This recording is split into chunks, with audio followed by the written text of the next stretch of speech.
Good morning, I'm Larry Steinhouse, and welcome to Money Chat Now. Money Chat Now is a politically charged stock market pre-show giving you the politics behind the biggest moves in the stock market. It is presented with comedic common sense by an expert in financial literacy, and hey, that's me, Larry Steinhouse. Hey, today is Wednesday, March 2nd, and I want to welcome you to the show. We are here live on WWDB Radio, 860 AM in Philadelphia, and we are live on Facebook, Twitter, LinkedIn, and YouTube. Hey, of course, if you want to find me, you can find me on Facebook, TikTok, and other social media by searching Larry Steinhouse. Hey, just a reminder, I want to remind you all, hit that like button, hit that share button, and don't forget to subscribe to the YouTube channel and like the Money Chat Now page on Facebook. And you can comment live during the show on YouTube, Facebook, LinkedIn, and Twitter. And please say hi so I know you're watching. And by the way, if you're commenting from a group that's not the Money Chat Now fan page, your name may not show up my dashboard. So please go to Money Chat Now page and comment there so I can recognize you. Money Chat Now, of course, is brought to you by Investor Schooling, and you can attend a complimentary class this Thursday by going to investorschooling.com.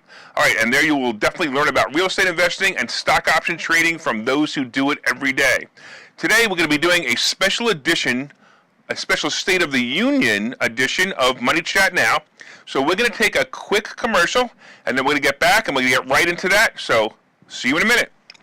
Okay, so you've thought about investing in real estate, houses, apartment buildings, properties, but don't really know where to start. Well, what if you could very easily learn how to gain strategies to use other people's money to buy and sell houses in the Philadelphia area? If you could learn and network with successful area real estate investors and how to produce monthly income on rental properties without headaches, that place is Investor Schooling. With Investor Schooling, you'll learn from two Philadelphia area rockstar real estate investors, Phil Falcone and Larry Steinhouse, about how to buy and sell properties the easy way and teach you basic and advanced techniques to help you make money in real estate. You can attend Investor Schooling in person or online visual classes 8 times a month. You can and will learn how to make money in real estate. Call for free information and get a complimentary pass to one of these classes. But don't delay, as these complimentary passes are limited. Call the number on your screen now or visit investorschooling.com. investorschooling.com.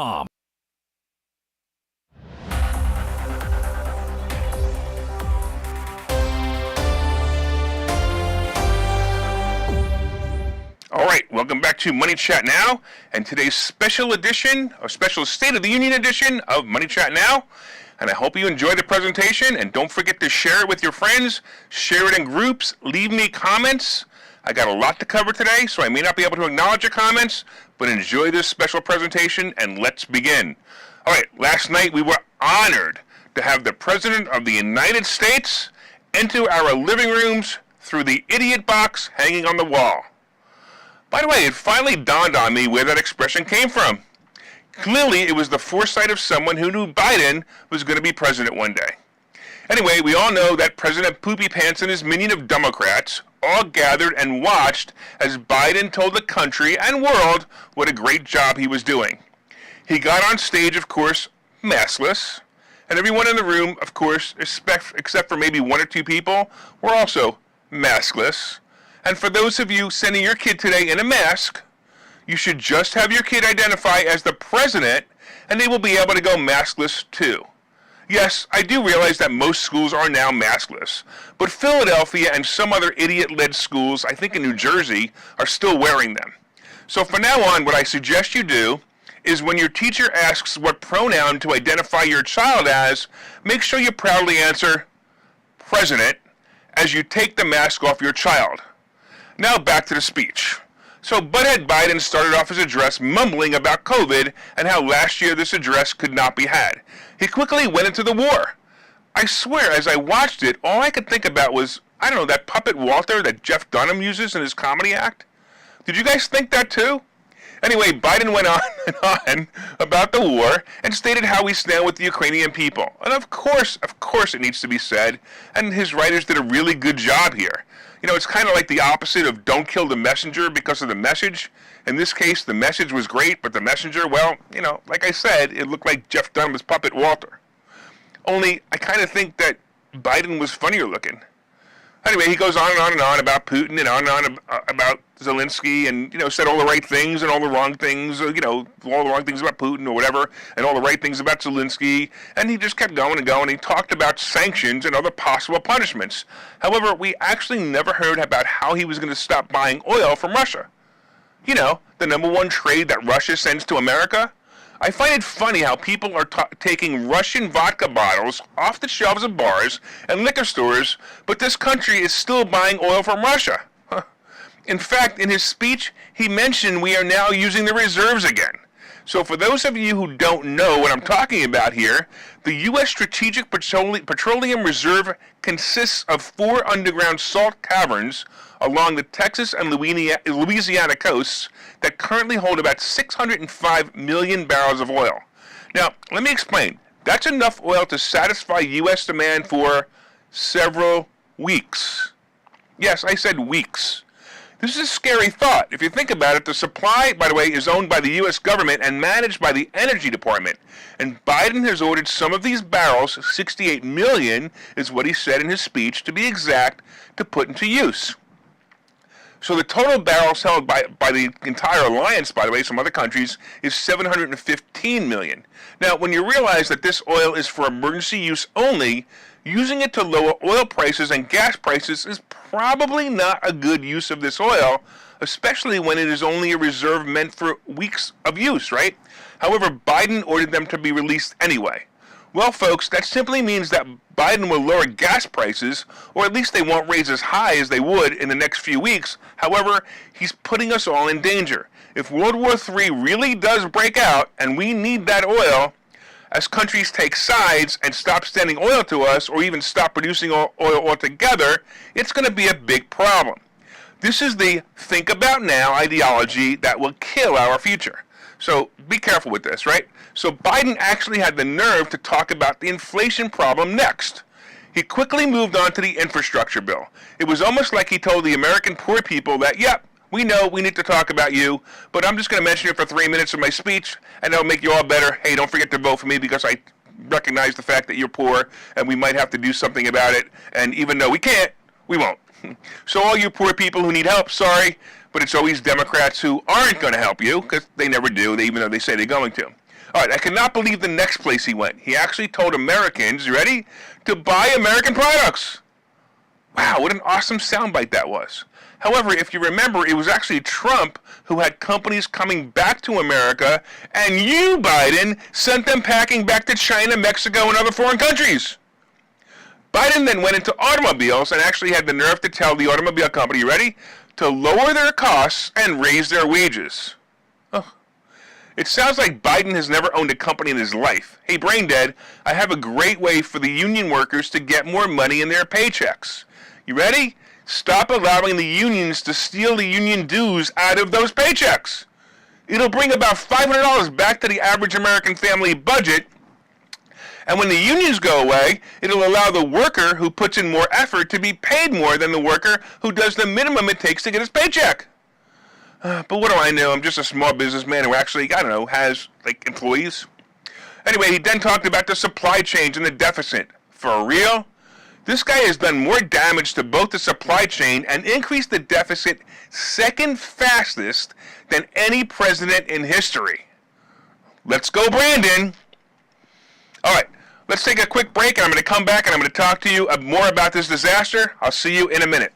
Okay, so you've thought about investing in real estate, houses, apartment buildings, properties, but don't really know where to start? Well, what if you could very easily learn how to gain strategies to use other people's money to buy and sell houses in the Philadelphia area? If you could learn and network with successful area real estate investors and how to produce monthly income on rental properties without headaches, that place is Investor Schooling. With Investor Schooling, you'll learn from 2 Philadelphia area rockstar real estate investors, Phil Felger Cohn and Larry Steinhouse about how to buy and sell properties the easy way and teach you basic and advanced techniques to help you make money in real estate. You can attend investor schooling in person or online visual classes 8 times a month. You can and will learn how to make money in real estate. Call for free information and get a complimentary pass to one of these classes. But don't delay, as these complimentary passes are limited. Call the number on your screen now or visit investorschooling.com. Investorschooling.com.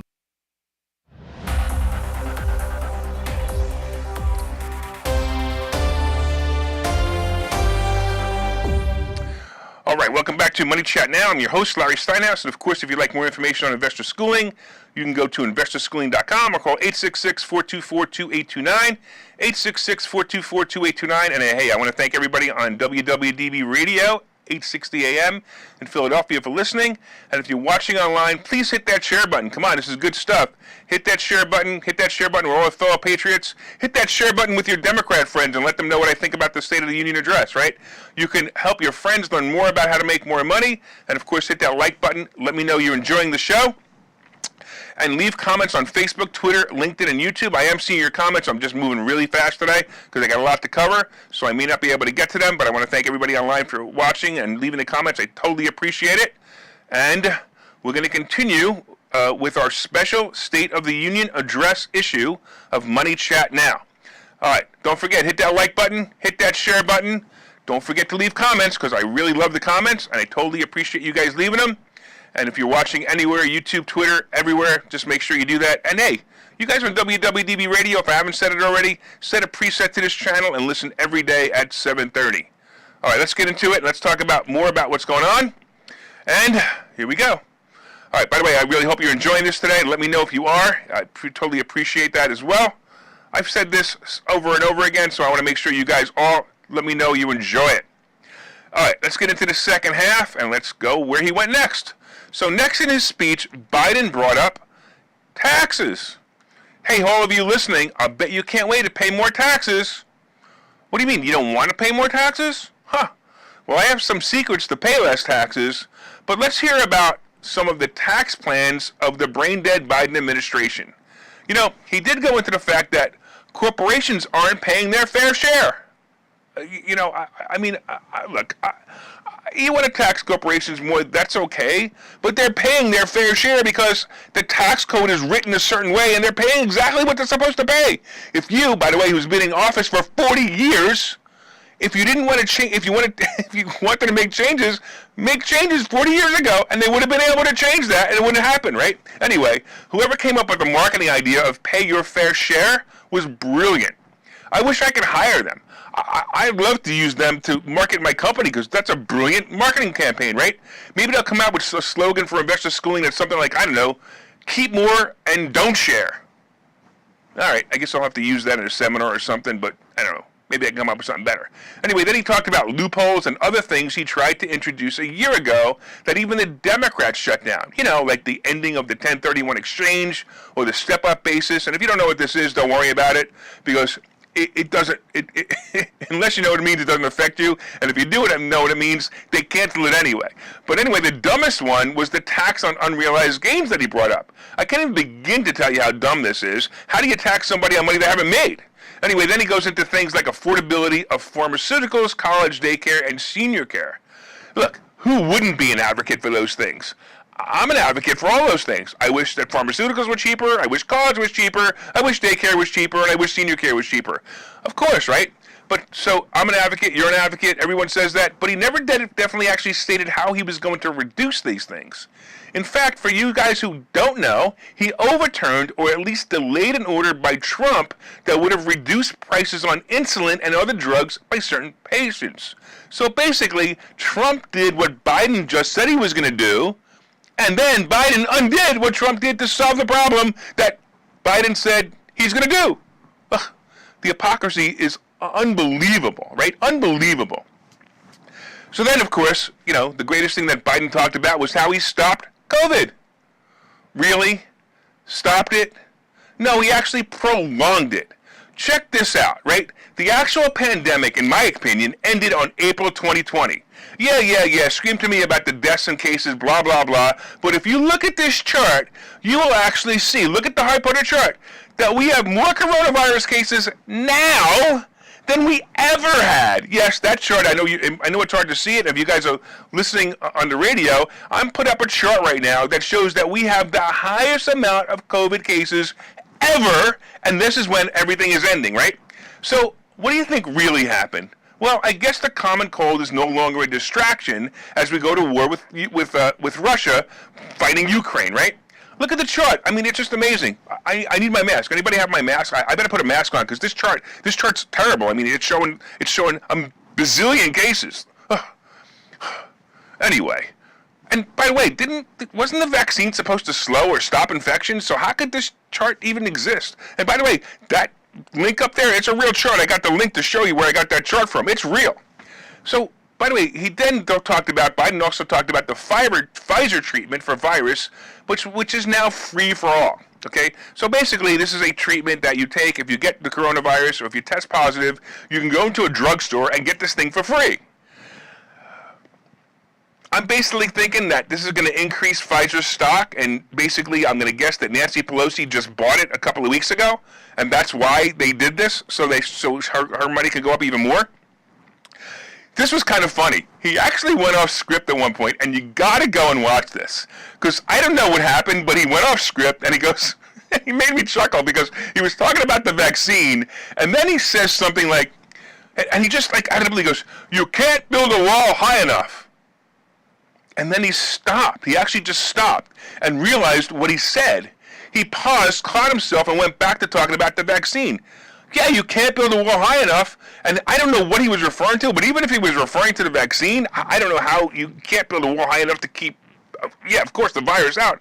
But I think he was kind of talking about maybe the next topic, which might be, I don't know, immigration or people crossing the border. But you got to listen to it because it's actually really, really funny. It was so fast. I had to play it back a couple of times, but it was so fast. All right. Then he went on to say, of course, send the kids and workers back to school. Duh. It was you and your Democrat minion who were keeping them away. And then he got into something that really made me angry.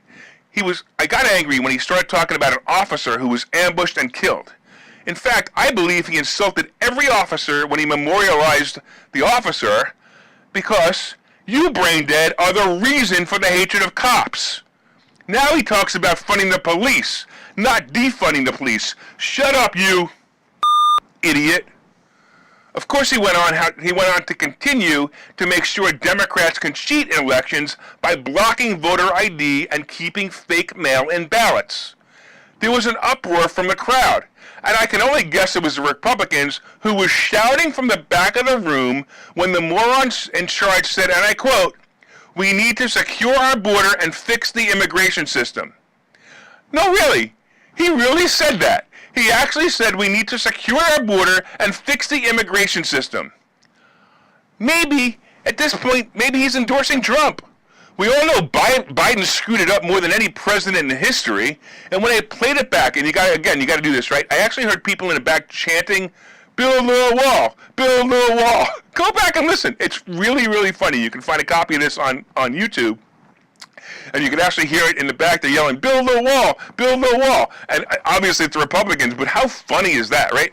Anyway, by the way, I'm not going to take a break here where I normally do, so I want you guys to make sure you hit that like button, hit that share button, let everyone know what a great show this is and what's happening here, because this is some great stuff. I got a lot more to go, so I just want to let you know that normally I would take a break here, but I want you to continue to share this. I want you to continue to listen to it. Keep leaving the comments. I'm loving some of the comments. You guys are cracking up. I can see you guys online, and you can, of course, leave comments on Facebook, LinkedIn, YouTube, and Twitter. And, of course, if you're listening on WWDB Radio, I'm Larry Steinhouse, and this show is Money Chat Now, and today we are doing our special edition of the State of the Union Address and my comments on it. And if you're enjoying it, please let me know. Look me up when you get back to your car or back home and let me know that you're enjoying it, of course. All right, so let's get into some other things happen. All right, we'll get back to, let's get back to the clown show. Okay, so as we neared the end of the speech, Biden talked about the opioid crisis, and he said he's going to do all he can to stop it. Hey, Biden, did you meet Hunter yet? I mean, if he can't help his own son, how he's going to help the rest of the population? He addressed veterans, and frankly, this was the only part of the speech that I actually found moving. Biden actually praised the people who fought for our freedom. Now, I can't help but to think about how he and his cronies took our freedoms away the last 2 years, but the segment praising the veterans was actually pretty moving. I actually thought it was great, and again, if you want to go back and listen to it, you might find it nice. A few minutes later, however, he had the nerve to say that they fought against totalitarianism. He probably should look up that word. I should probably look at how to say it. He should probably look up that word and not use it, because it was people like me, you know, the freedom fighting truck drivers and many Republican politicians who actually fought for your freedom as you were locked down and forced to wear masks and vaccines. Remember? And take vaccines. He then closed, by the way, and I'm going to be cutting this short, by the way, today. He then closed with, "We are stronger in America than a year ago." Now, for all of those shaking your head at this statement, I actually agree with him. Think about this. I don't agree with him in the way he meant it. We are stronger in America because we will never allow the dictatorship ideals to take us over again. We will not allow the government to shut down our businesses again. We will not allow teachers and teachers unions to dictate medical policy to our children ever again. We will not allow the Nazi-esque regime to rule over our lives. Yes, Biden, we are stronger, and maybe when we add to the list of never again, we will not allow election fraud, the republic will stand again, and we will actually make America great again. We're going to take a minute here, and I'm going to say God bless America, and we're actually going to come back, and I'm going to give you a quick update on the stock market. God bless America. Ladies and gentlemen, our national anthem.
All right, everybody, real quick before we go, I just want to let you guys know what the stock market is doing today.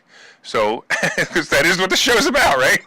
So the Dow is up, by the way, up 170. The S&P is up 21, and the Nasdaq is up almost 75. This is actually good news because we're going to be bringing in, basically what happens is the stock market has a terrible day today, as you all know. It was pretty bad yesterday. It was beat up pretty badly. In fact, I think the Dow actually was shut down, went down almost 600 points. The S&P was down almost 68 points, and the Nasdaq was down 219 points. So it was terrible. And then now, of course, we have the market coming back. But that usually happens. You usually have what's called a dead cat bounce, and people come back, the market comes back, people make their money again, and that's what we're kind of hoping to do today. We're kind of hoping to make some money today again, and that will happen. Also, the bonds, by the way, the bond market is actually at 1.75. But here's the thing, the oil market, you guys understand that oil is now at $110 a barrel? $110 a barrel. That's insane. You know what that means? That means that we're going to top the 120 per barrel when, guess who was president? Obama. I'm wondering if Obama and Pelosi and Biden all have some serious oil stocks. I know you're going to tell me they are because they probably do. But it's amazing to me that these stocks, that the oil price is actually moving up, and it's moving up fast. So expect more pain at the pump. And if you have some more of those stickers that said, I did this, the Joe Biden stickers that said I did this, make sure you put them out because they are definitely more appropriate even now. In fact, if you guys know about my Let's Go Brandon mobile, I'm going to have to drive it more often. Actually, I drove it yesterday. It was very funny. I drove it yesterday. And I had more people waving and shouting at me, "Let's go Brandon," than ever. So obviously the war is not really working for Joe, is it? It's actually working against Joe as Putin starts to destroy Ukraine, and we can't do much about it. Now, I've gotten into the show before, and I've said that we can't do much about it, so it is what it is, because it's the NATO thing, and I'm not going to get into it right now, but you understand that is a problem, and we're going to have a little bit of problem with that. We can't do anything about it, because we just can't do anything about it. Unfortunately, the thing to do earlier was to, first of all, open up the pipeline so we don't have to buy oil from Russia anymore, which I still don't understand and why we're buying oil from Russia when Russia's going to hold us hostage with this oil. I mean, Putin, listen, the other day, Donald Trump said, Putin's a smart guy, and everybody got mad. No, Putin's a smart guy. He's a smart guy. He's not a dummy, and that's why he's doing what he's doing. Now, he may be damaging his country temporarily. He may be damaging relations with the rest of the world temporarily, but he has a plan. He didn't just go into this willy-nilly. So that's why he said it, and here's what's happening. Right now, he knows, of course, that he controls oil here in America, and what are we going to do? We're going to have a problem with that because our oil prices are going to go up. Hey, you guys, don't forget. It's only $6 a gallon. It's no big deal if you go to $6 a gallon because we can afford that because, hey, Joe Biden's going to come to the rescue. Remember, he mentioned it in the State of the Union address. He mentioned all those poor people who can't afford to pay anything, and he's going to save the day. He never said how he was going to save the day, but he's going to save the day. So as long as you know he's going to save the day, it's all good. And you're getting your taxes, your tax refunds, and your tax credits, and all this money that's coming out for free. Oh boy. I'm looking up at the screen. There's so many comments, and I totally appreciate you guys. But I'm laughing at Michael, who left a comment. He goes, if USA were attacked, Biden would just surrender. No, Biden would actually get on an airplane, get on a helicopter, and take off and go to another country, which is what the president of Ukraine did not do. Remember that? He said, I'm not going anywhere. I'm going to stay here and defend my country. I have never heard of anything like that. I thought that was brilliant, fantastic, and I really hope it's real, because some people are saying that that's not real, but I hope it's real. And even if it's not real, I hope it's real. But the message he's sending is just amazing to me that he's sending as a leader of a country. He's sending that message. That message is unreal. Hey, I'm brave. I'm the president of my country, and I'm not going anywhere. I'm going down with the ship, or the ship is going to stay up. I don't care, and that to me is a leader. That's an incredible leader. Biden wouldn't do that. I'm not even sure, and I'll be honest with you, I'm not even sure if Trump would do that. Anyway, I hope you guys enjoyed today's special edition, and I want you guys to have an awesome day and make it a profitable one.